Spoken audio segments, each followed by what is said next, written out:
দেশে পরিকল্পিতভাবে নির্মাণ হয়নি সড়ক, ফলে বিভিন্ন স্থানে ভূমি স্বল্পতা বা অপব্যবহারের কারণে চাইলেও সড়কের পরিমাণ বাড়ানো সম্ভব নয়। এক্ষেত্রে অল্প পরিমাণ সড়কে বেশি পরিমাণ ব্যবহারকারীদের জায়গা দিতে হলে কৌশলী হওয়ার বিকল্প নেই। তাই তো দিন দিন বেড়েই চলছে মোটরসাইকেলের চাহিদা।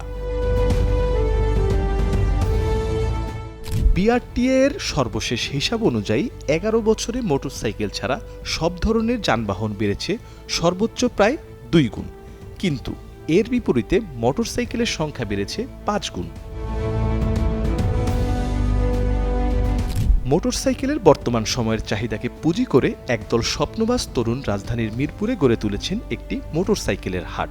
অভিনব এই হাটের অবস্থান মিরপুর ১৩ এর সেনপাড়া বিআরটিএ অফিসের পিছনে। আমরা বাইকহাট একটা ক্যাম্পিং লঞ্চ করেছি, যেটা হচ্ছে বাইকহাট মেগা ক্যাম্পিং নামে পরিচিত। আজকে বাইকহাট ক্যাম্পিং সম্পর্কে আপনাদেরকে একটু অবগত করতে চাচ্ছি। আমাদের বাইকহাট ক্যাম্পিংটা মূলত আমরা লঞ্চ করেছি, এখানে আমরা একটা বাইক গিভঅ্যাওয়ে করতে চাচ্ছি এবং এর সাথে আমরা 100+ গিফট আইটেম রেখেছি। আমাদের বাইকহাট থেকে যে কোনো একটি বাইক যদি পারচেস করেন তাহলে সেটার সাথে আপনারা একটি লাকি কুপন পেয়ে যাচ্ছেন। সেই কুপনটি আপনারা যেদিন ড্র করা হবে সেই দিন কিন্তু সেটার প্রথম পুরস্কার হিসেবে আবার আমাদের এই বাইকটি আপনারা পেয়ে যাচ্ছেন। হিরো হুন্ডা থেকে শুরু করে R15 সহ সব রেঞ্জের মোটর বাইকের কালেকশন পাওয়া যাবে এই হাটে।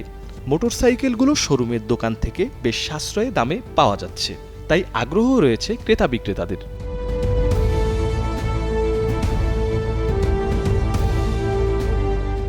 হাটে আগত ক্রেতা বিক্রেতাদের মনোযোগ আকর্ষণ করতে পুরস্কারের ব্যবস্থাও রয়েছে।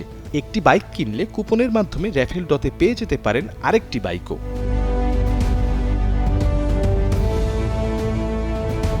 প্রতি শুক্রবার সকাল থেকে বিকাল অবধি এই হাট বসবে।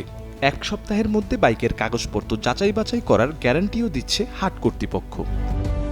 মির্জা সানোয়ার হোসেন, কালের কণ্ঠ।